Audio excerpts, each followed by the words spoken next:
Patrick Peterson back in purple, baby. Whee-oh!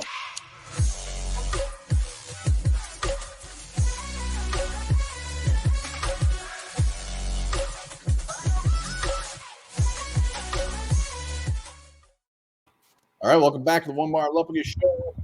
Lupagus, Patrick Peterson going on All Things Covered podcast. Ryan McFadden adding a little drama to it, announcing that he will, in fact, be back with the Minnesota Vikings. Hell yeah, hell yeah. Welcome back, PP. Always good to have an extra PP in the house and have some veteran experience back in that secondary. Before we hop into the details of this whole thing, be sure to subscribe to the channel. Love the vids. We are closing in on 7,000 subscribers. Hashtag 7,000. We'll have an amazing drawing when we hit that number. It will be. It will be amazing. So Patrick Peterson, he's back. I love it. I mean, Adam Thielen does the big restructure today.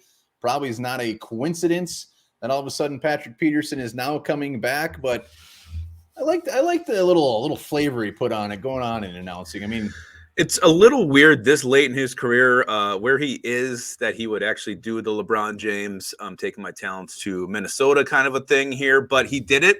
He's got his own little podcast. He knew whatever the hell he wants. He's Patrick Peterson. He's earned that right. I also enjoy it. I love the fact that he did that as well. But now you look at what this does for the Vikings. You got that experienced outside corner again. Yes, Patrick Peterson. I mean, for the most part, I think most people were fine with how he played last year. I don't think he was quite the same after he came back from the injury. But, again, just having that guy back there. We're still going to draft a cornerback early. It does give us a little more options at round one. But having that guy back there to mentor these young guys is going to be huge.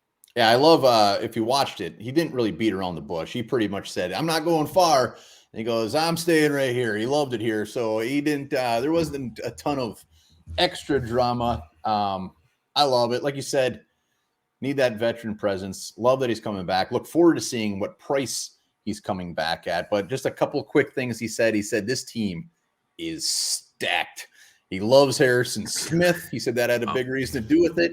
He said this team got even better this year, talked up the coach, talked up Zadarius Smith, talked up Ed Donatel. So he said all the right things. Be interesting as Fiat. There are other teams involved. Chiefs, Cowboys were looking at him. So, well, and Quasey said he's been in contact with them. It's like these, they were not talking to each other. The communication was there, so they probably just waited, like you said, for the cap space to open up to make this move. So, what does this mean for the Vikings at pick 12?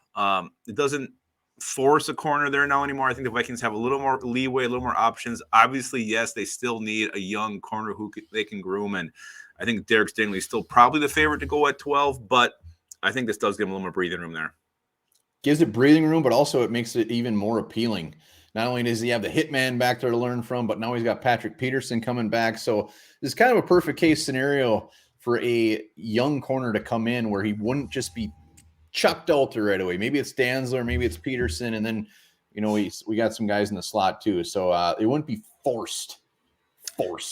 And another thing we should probably talk about is just it's more of the same. We're keeping the same core of players that were on the field last year, and there's only going to be a couple new faces on this defense. Big faces. Oh, there are big faces. You know, obviously Zadarius Smith is the biggest addition, but again, this new regime is just everything they've done. It's pointing back to the coaches being the problem last year, and bringing Patrick Peterson back again just kind of puts another little exclamation point beyond that belief. Well, not just that. I mean, the new faces, but also a completely different defense. So that's quite the big change. So clearly everybody thinks Mike Zimmer is just the worst coach ever and that they're going to turn this around. We will find out soon. And damn it, Patrick Peterson will be part of that. Hell yeah. 2 years in purple, Patrick Peterson. Maybe he'll retire a Viking. I mean, last year he started 13 games. When you look at his overall PFF, it was pretty much on par with his last couple years. He was right in the mix. I would say good signing. I mean, give this thing a grade. What do you grade it? I'm gonna give it a B.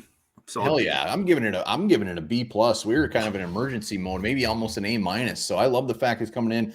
Looking at what he was signed for might change that grade, but right now I'm ecstatic. Yeah, it kind of makes you wonder if this is always just going to happen. It's just a matter of when, not if. And like I said, they've been talking to each other. You know, not really anybody hammering down the door for him. So I think this was always going to happen. You don't know that. Got us nervous though. It got us very. I don't know. It's speculation, but I think that's what was happening here. What's not speculation is you should make sure to subscribe, like the videos. Come back at 7. We'll be live. We'll be talking much more about this, I'm sure, and having a little fun. We won't just be live. We'll be horned up. We will We'll be horned up. Join us long horned up at 7:00. Remember this: if a male pees on a pregnancy test and the results are positive, it might mean he has cancer. Oh, jeez.